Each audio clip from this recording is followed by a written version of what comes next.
સુરતમાં ઘણા સમયથી ગેરકાયદે રીતે પાણીનો વેપલો ચાલી રહ્યો છે।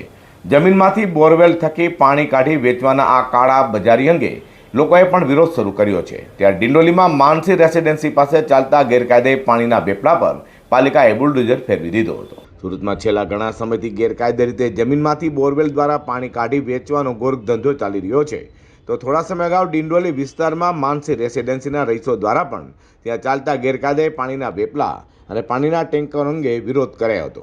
આ પાણી માફિયાઓ જમીનમાંથી પાણી કાઢી મિલોને પહોંચાડી રહ્યા હતા, જે અંગે વિરોધ થયા બાદ સુરત મનપાએ પાણીના કાળા બજાર સામે લાલ માંગ કરી હતી અને ડિંડોલીના માનસી રેસિડેન્સી પાસે ચાલતા ગેરકાયદે પાણીના બોરવેલ પર બુલડોઝર ફેરવી દીધો હતો। जी, मेरा नाम रविंद्र पाल सिंह, मैं मानसी रेजिडेंसी का रहवासी हूँ।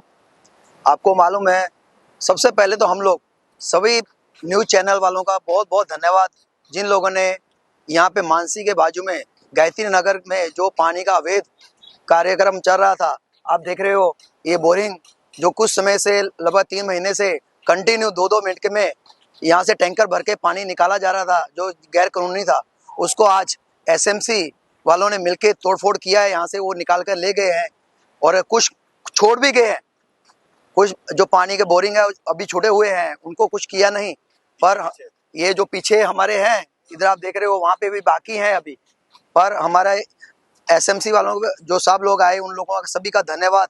हमारा जो एसएम मानसी रेजिडेंसी से जो लेटर गया था, जो सिया पाटिल साहब सीएम ऑफिस, अपने सूरत एसएमसी मेयर, कमिश्नर साहब, पुलिस कमिश्नर साहब को और डिंडोली पुलिस चौकी, सभी का धन्यवाद है जिन्होंने हमारी इस लेटर पे कार्रवाई की। और हम आज कहते हैं कि ये जो बाकी हैं उनको भी बंद किया जाए, क्योंकि ये अभी भी चालू ही है। कुछ किया है, कुछ छोड़ के चले गए हैं, उनके ऊपर भी कार्रवाई की जाए। સુરતમાં ઘણા સમયથી પાણીનું કાળા બજાર થઈ રહ્યું હોય ત્યારે હવે પાલિકાએ પાણી માફિયાઓ સામે લાલાંક કરી જો ફરી જમીનમાંથી પાણી કાઢી કાળાબજારી કરી તો કાયદેસરની પગલાં લેવાશે તેવી ચીમકી પણ ઉચ્ચારી હતી।